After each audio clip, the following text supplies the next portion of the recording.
coverage. I also wanted to ask you about reaction. Now, we heard earlier reports about a possible U.S. attack in Afghanistan, and earlier tonight a senior U.S. official said it was not. Your take, you're a journalist, you live in Jerusalem, you have a real sense of what goes on, and also now you're here witnessing what's happened. Exactly. What do you make of this Afghanistan situation? Well, I can say that it's very, very important that the United States respond. As to whether or not they responded in Afghanistan, I can't speak to, because none of us know the specifics. What I can say is that it is essential that the United States realize that they're targets, and the only way of responding is to identify the people who are perpetrators and to find them. Ultimately, if not, they become easy targets and victims throughout the world. What do you think the president will say tonight? I would hope that he would support the Americans, the people themselves, give them a pep talk and plead to them not to be afraid. If terrorism wins, Americans become afraid. Terrorism will only succeed if people don't go out to Lower Manhattan, if people don't go traveling, if people don't go around. They must continue their normal lifestyle. But do you agree the U.S. must strike back immediately, if not sooner? They have to find the perpetrators and strike back. You see, in Israel today, people are saying, we told you so. We told you so. Mika Halpern, thank you so much for joining us. Thank you.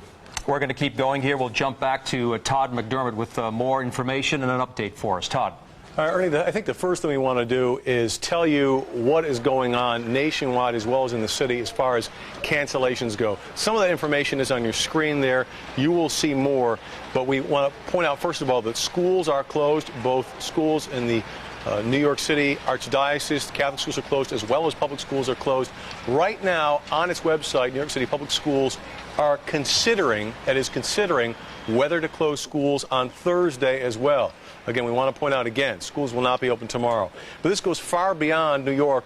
The nation itself will in many ways shut down for much of the week because of what's happened here in New York and at the Pentagon today. Among the cancellations, you know, the Latin Grammys, the Emmy Awards. The Emmy Awards for Sunday have been canceled.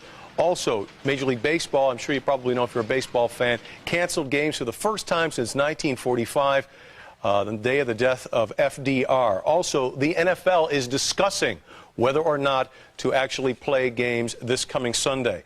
The NCAA is considering, and publicly is saying, they are considering canceling Saturday's games for college football as well. You know that New York's primary canceled. And we don't have a timetable yet for when that may actually occur. I mentioned Major League Baseball. Fashion Week here in New York. We had a crew at Bryant Park. Amy Stone, her photographer, were there, then headed down to the scene. Fashion Week has been called off. No information yet on when that may return. The Broadway theaters are dark tonight. We do not have word yet on when they will be back in business. And even a Madonna concert in Los Angeles at the Staples Center, because of security concerns, was canceled tonight. Universal theme parks also closed. We've been showing you video all day, by the way, of Walt Disney World in Florida also being evacuated. Also, I want to point out that Donald Rumsfeld, Secretary of Defense, actually predicted there would be a second attack today. After the World Trade Center was attacked, there was an emergency meeting in the Pentagon. Rumsfeld is quoted as saying that there will be another event. I want to emphasize again, there will be another event. Shortly after that, the Pentagon was struck. We also have word, though, it seems rather unique for a place that houses some 24,000 employees, that we only have reports so far of about 100 victims, either injured or killed in the Pentagon. That apparently is because the section of the Pentagon that was hit by the plane, apparently forced down by terrorists, was under renovation, and few people were actually in that part of the building, fortunately. Again, they're also saying at the Pentagon they are functioning normally, though they have taken a real hit. And I also want to point out, Dana mentioned a few moments ago that Barbara Olson, the wife of the Solicitor General of the United States, Theodore Olson, was on one of the planes, actually the plane that hit the Pentagon, and called in beforehand. Also, while this name may not be familiar to you, David Angel, the Hollywood Reporter, is reporting, the creator of Frasier and Cheers, as well as his wife, were on one of the planes that went down. Ernie, Angela? Todd. Well, earlier we heard from the senior senator from New York, Senator Chuck Schumer. Right now we want to hear a little bit from the junior senator, Senator Hillary Rodham Clinton. Our country not only has to retaliate directly against those who perpetrated this attack, but we have to make it very clear that we cannot permit any state, any government, any institution or individual to pursue terrorist aims that are directed at the United States or any country with impunity. So I'm hoping that this is the kind of dramatic, terrible catastrophe that unites the entire civilized world, so that it's not just an attack on the United States, it's an attack on everyone who cares about, freedom and dignity and justice and humanity. All right, Senator Hillary Clinton commenting tonight on the situation, of course, all day, and we are expecting to hear from the president a short time from now. Right now, we're going to go to Chelsea Piers. Paul Moniz is standing by for an update from that vantage point. Paul. We are now at Pier 61, which most people know as Skyrink. You can see the situation behind me. There are lines of rescue vehicles and doctors waiting for potential patients to arrive. There is an emergency room here, operating rooms. Right now, no patients. That as many as 400 or 500 injured people could be coming here. Now, a short time ago, we shot some videotape. We want to show you what that looks like. What you may be seeing now is streams of rescue vehicles from all over our area, from New Jersey, from Westchester County, from Shelter Island, even Pennsylvania. We also spotted a Salvation Army vehicle from as far away as Providence, Rhode Island. Right now, this triage center does not have any patients, we believe, because some of the patients that were expected to come here have been treated at triage centers south of here, although the triage center here is expecting an overflow. And as we say, we've been waiting for as many as 400 or 500 people to arrive. They are set up with doctors and nurses ready to take in patients. Now, if we come back here, we can tell you that there is some conflicting information about what's happened to these patients, whether they will be brought here and when they will be brought here. But what we know is that this is a situation at Chelsea Piers where they are ready to take in patients, and obviously this is going to be a long rescue effort. We just heard over the scanner that 2 police officers have been found alive in the rubble. Again, we repeat, 2 police officers found alive in the rubble. We do not know the nature of their injuries nor where they are. Of course, we'll be telling you more about that as soon as we get the information. But there is sign of life out there. That is good news. This will be a long rescue effort, and for the next several days, unfortunately, we will be reporting, I would imagine, some gruesome details about deaths. So we do not know how many people have died so far. Right now, there are more than 600 injured.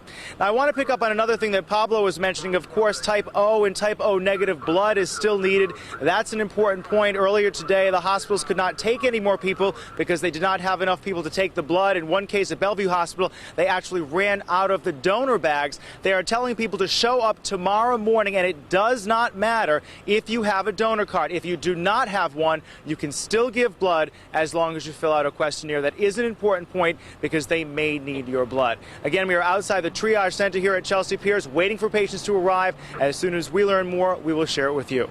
Paul Moniz, back to you. Thank you, Paul. We'll check back in with you later. All right. If you're a parent, we are probably being asked some very tough questions tonight about what has happened. I'm sure you get some of those questions tomorrow as well. Joining us now with some advice on how to answer those questions and how to help your children through this very difficult situation is child psychologist Dr. Larry Balder, who's joining us. Larry, we've known each other for a long time. You've been on our air many times. This is a difficult situation for adults, let alone for the little ones, for children. At what age do these young people understand, realize that something has happened? Well, you know, there's several ways kids know about things. One is just reacting to their parents' mood. So even the smallest children know something's up. They may not know what exactly has happened, but they see there's tension in the air. Certainly by school age, they know what happened. First of all, their schedules have been changed, and they've heard what's been going on from somebody or other, rumor or otherwise. So they know by school age. So what do parents need to do to assuage their children's concerns? Well, there are a number of steps that can be taken, actually. One is that you want to avoid trying to make light of it and say, for example, well, don't, you know, what I'm telling you is don't lie. Because parents have a tendency of trying to reassure their kids by covering things over. When you say don't lie, how much do you tell them? This you have to gauge based on the age of your child and what your child knows. And you can find out what your child knows and then respond to that. But to try to minimize it, when they know something's up, then they know something really is up, and they think you're hiding something which is very scary to them. Now, children are used to spending a lot of time, I know I was as a kid, in front of the TV. We're on 24/7 now, giving information out. Should a parent push back and say, you know what, today you're not going to watch TV. Let's talk, let's have family time. We need to talk about something very serious that happened. Yeah, there's several things you want to do. One is you want to reassure your kids by letting them know what's happening. For example, you tell them how they're going to be safe. The president, the governor, the mayor, the people in charge are doing everything they can to find out who's behind this, and they're doing everything they can to help the victims. Then, I would say, and going along with what you're saying, keep them away from the TV. There's no reason for kids to see these horrific sights. These are really scary, awful. I saw this morning from where I live. So limit their face in front of that television screen. Yes, this is devastating material. So much of this is emotional, of course, for all of us. And how much do you share your feelings with your child? You know, you always want to protect them by hiding your feelings, but I don't think it's a good idea.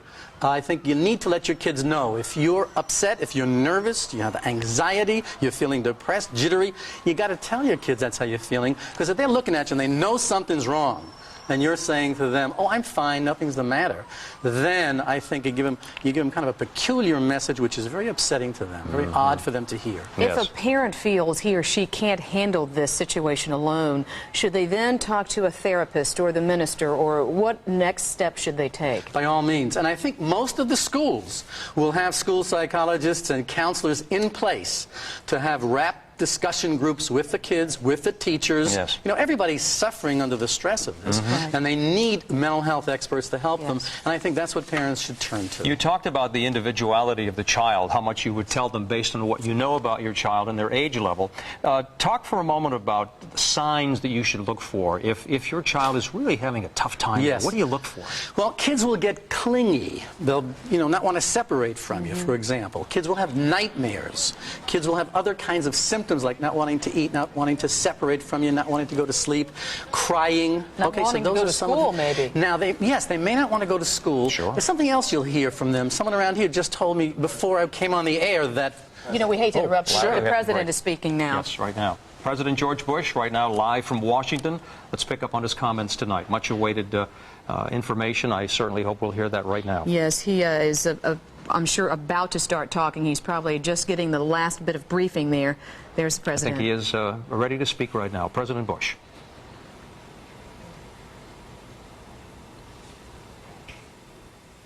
Good evening. Today, our fellow citizens, our way of life, our very freedom came under attack in a series of deliberate and deadly terrorist acts. The victims were in airplanes or in their offices. Secretaries, businessmen and women, military and federal workers, moms and dads, friends and neighbors.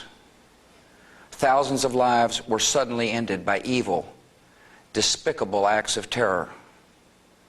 The pictures of airplanes flying into buildings, fires burning, huge structures collapsing, have filled us with disbelief, terrible sadness, and a quiet, unyielding anger.